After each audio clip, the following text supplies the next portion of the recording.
The case against Brett Kavanaugh is falling apart more and more with each passing hour, and the allegations are just unraveling. And the smear merchants who concocted this character assassination crusade are looking around, it seems, for a way to jump off the bandwagon before it's too late. They're like that GIF, and it is GIF, by the way, not GIF, of Homer Simpson backing away into the bushes. That's kind of like what some of the Democrats are doing.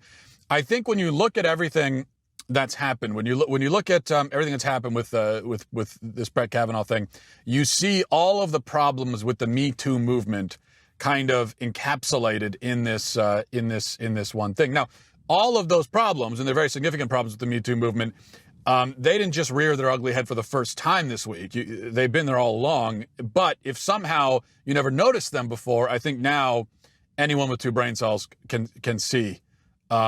Because all of the problems have been sort of illustrated in the last 1 or 2 weeks. Enough that even just this isolated by itself, even just the last 1 or 2 weeks, I think should be enough to discredit the Me Too movement and maybe hopefully, cause us to look away from that and return some semblance of rationality and sanity to the conversation about sexual assault and harassment, because it is a very important conversation.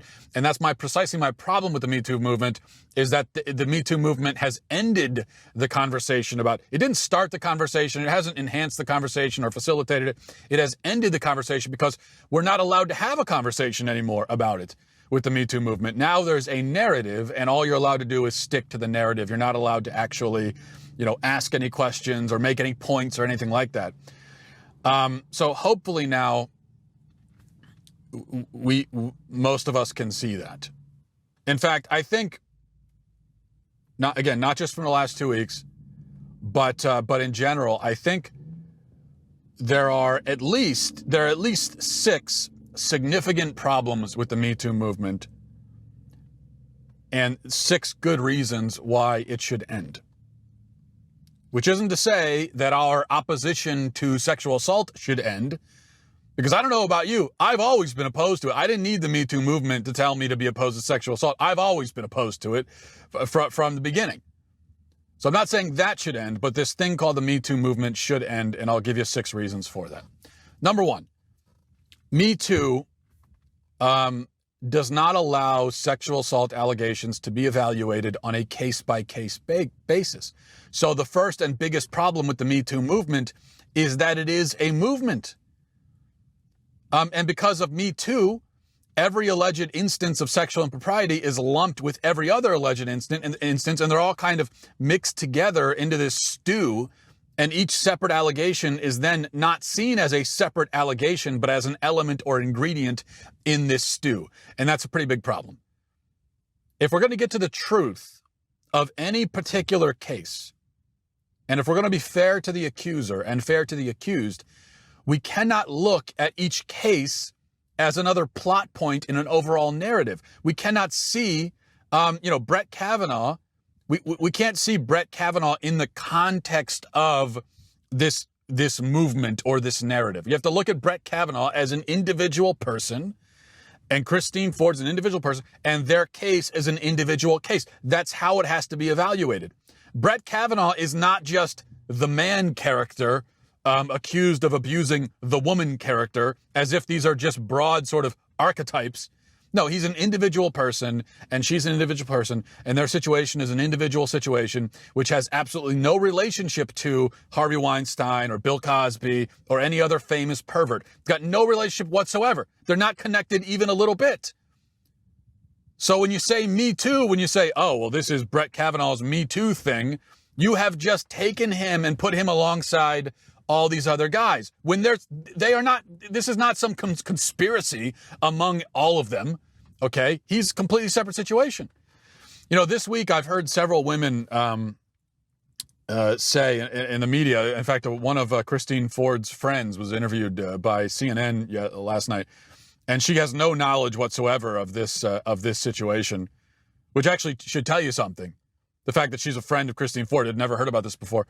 But she was saying this thing that I've heard other women say, women that are supporters of the Me Too movement, where they've said, I don't know if Brett Kavanaugh is guilty, but But I do know that those kinds of boys, growing up, I did know those kinds of boys, and I was aware of those kinds of situations happening.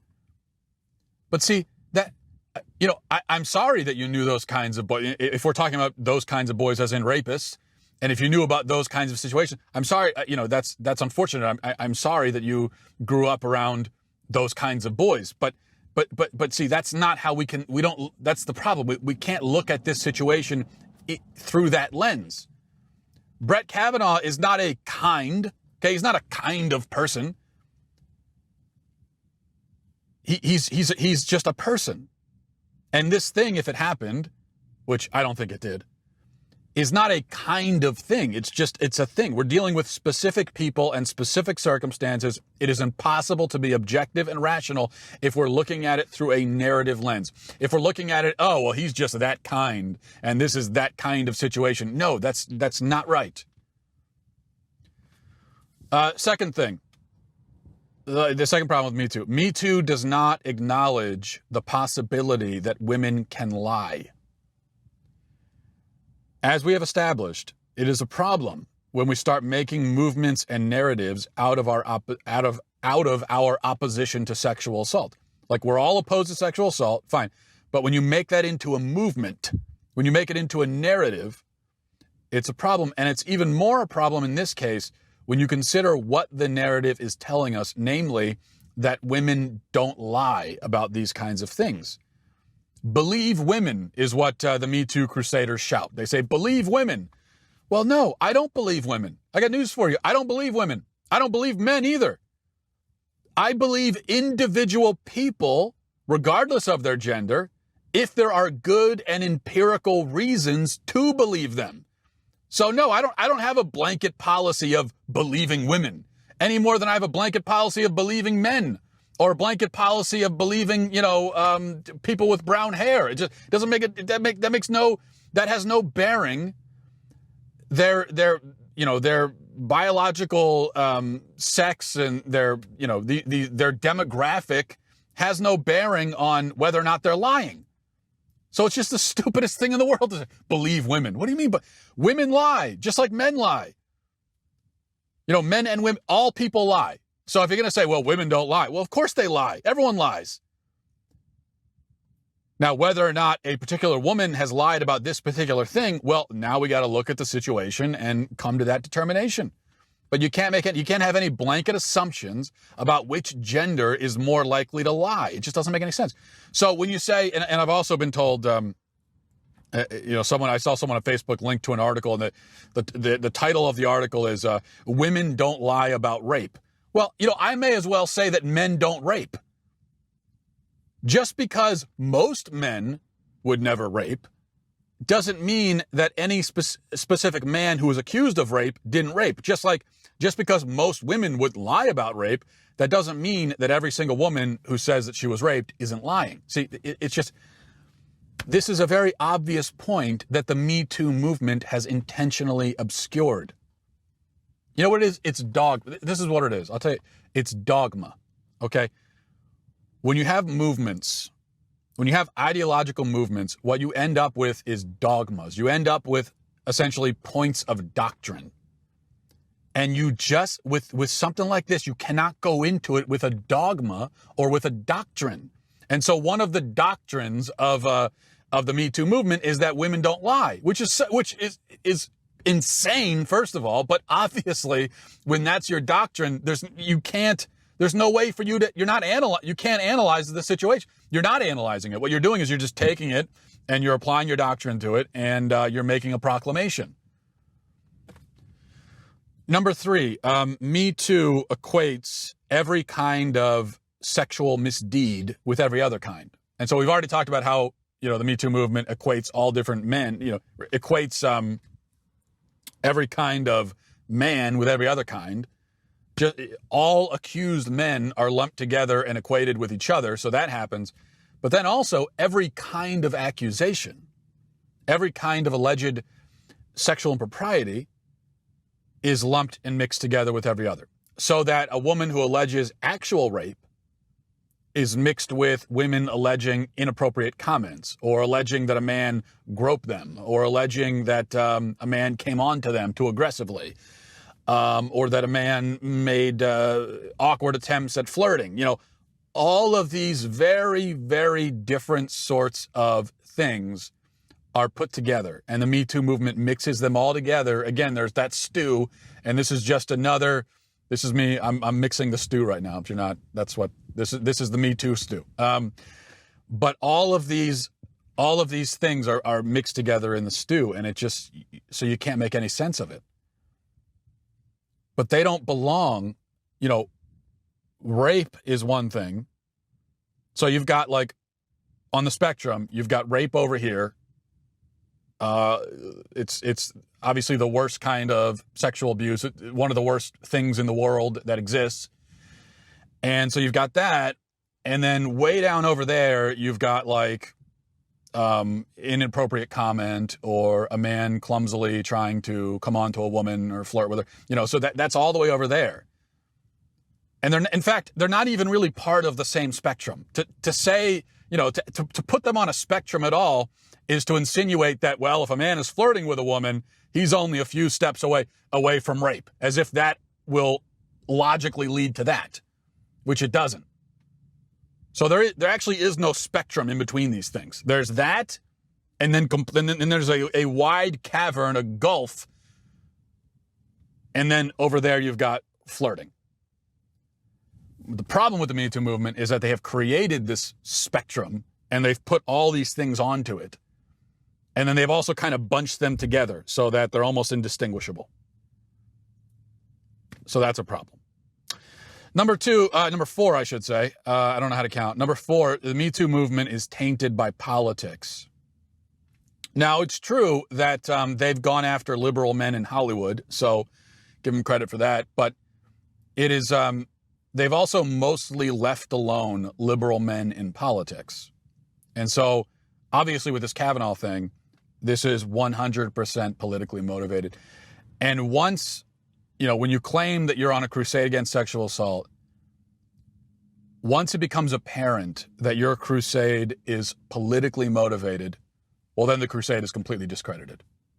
So we can even leave aside everything else I've said so far. This point alone is you have discredited. The Me Too movement has discredited itself by jumping on the Kavanaugh thing. That alone, because of the politics in it. Because we all know that if this was Merrick Garland, or if this was any Democratic nominee, none of this would have happened. We all know that, and we also know that, and this is not a what about thing. This is not whataboutism, but it's just pointing out the political nature of the Me Too movement, because then you also have Bill Clinton, who was very credibly accused of brutally raping a woman, and was also very credibly accused of abusing many other women in many different ways. And yet he still has not had his Me Too moment, has he? Because it's politically motivated. Number five, I think this is really important. The Me Too movement infantilizes women. Now, it's true, of course, that there have been many women who have been raped and then have come forward, and they've been shamed and smeared for coming forward. And that's a horrible, evil thing. Horrible and evil, absolutely evil. And those women are victims, and they're survivors in more than one sense. But you notice how now, even a woman who's sexually harassed, or a woman who has to rebuff advances of a man, or we'll say even a woman who's, let's say, groped or something, which is a horrible thing, don't get me wrong, but now even those women, we call them survivors. They're survivors.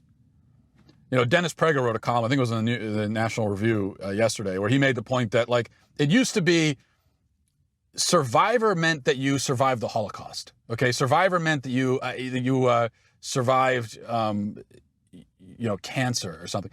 But now a woman hears an inappropriate comment from her boss in 1973, and we say she's a survivor. It's it's ridiculous. It's infantilizing, number one. Number two, it is unfair to the women who are actually survivors, the women who have really been abused, assaulted, raped. Those women are survivors, as I said, in more than one way. But once again, you have this lumping together that happens. And so we say, well, the Me Too survivors. And we understand that when we say that, we could be talking about women who were raped. We could also be talking about a woman who, in 1987 had an uncomfortable exchange with a guy at work. We could be talking about that as well. And it's ridiculous, frankly. And also, the other problem and this is part of the infantilizing, where we're not allowed to expect women to take any responsibility for their own actions. And this is just a conversation you're not allowed to have because of the Me Too movement. But in some of these cases, you hear about cases where a woman is in an awkward situation but chooses not to remove herself from it. Like Louis C.K. Says, I'm going to take my pants off and start touching myself. And the women decide to sit there rather than just getting up and leaving the room. Or you have the Aziz Ansari thing, where a woman comes up to his apartment with him, chooses to do these various sexual things, later says that she felt uncomfortable and awkward, but she didn't want to leave. Well, but that's, if we're not infantilizing people, then what we need to say is, well, in that situation, you need to just leave. You need to take some responsibility for yourself. And if you're uncomfortable, which I don't blame you for being uncomfortable, leave the situation.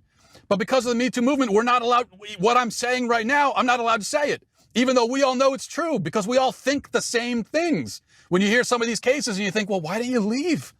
What are you doing? Why didn't you just get up and leave? It's not to blame you. It's not to say it's your fault. The man who's being a pig and being disgusting, he deserves 100% of the blame. But if we're actually trying to empower people, then we need to also say, listen, if you're in an uncomfortable spot, leave. And then the sixth thing is Me Too is just mass hysteria. And this just ties back to everything else I've said, that, with the Me Too movement, it does not allow for a reasonable discussion, doesn't allow for a discussion at all. You're not allowed to make any of the points that I just made, especially the last one about,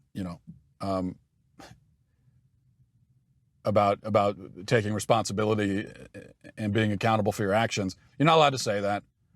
You're not allowed to ask very basic questions, because it's hysteria. And that's what hysteria is all about. Where you have to jump on the bandwagon and pick up the pitchfork and go in whatever direction the mob is going. If you try to say, hey, well, hold on a second. If you try to, introduce a little nuance, subtlety to the conversation and say, hey, I agree that there are some horrible things happening to women. We got to talk about that. But, what about this point? But you're not allowed to do that. So when you take all these factors into consideration and you see what happens when they all come together and land on a guy, like what happened to Brett Kavanaugh, I think when you consider that, it's clear to me that the Me Too movement just needs to end. Which, again, does not mean that our opposition to sexual assault ends. I don't need the Me Too movement for that. I don't need them to tell me that it's wrong. I don't think you do either. But this thing that we call the Me Too movement, I think, has way overstayed its welcome at this point. And it's doing more harm than good. Thanks for watching, everybody. Thanks for listening. Godspeed.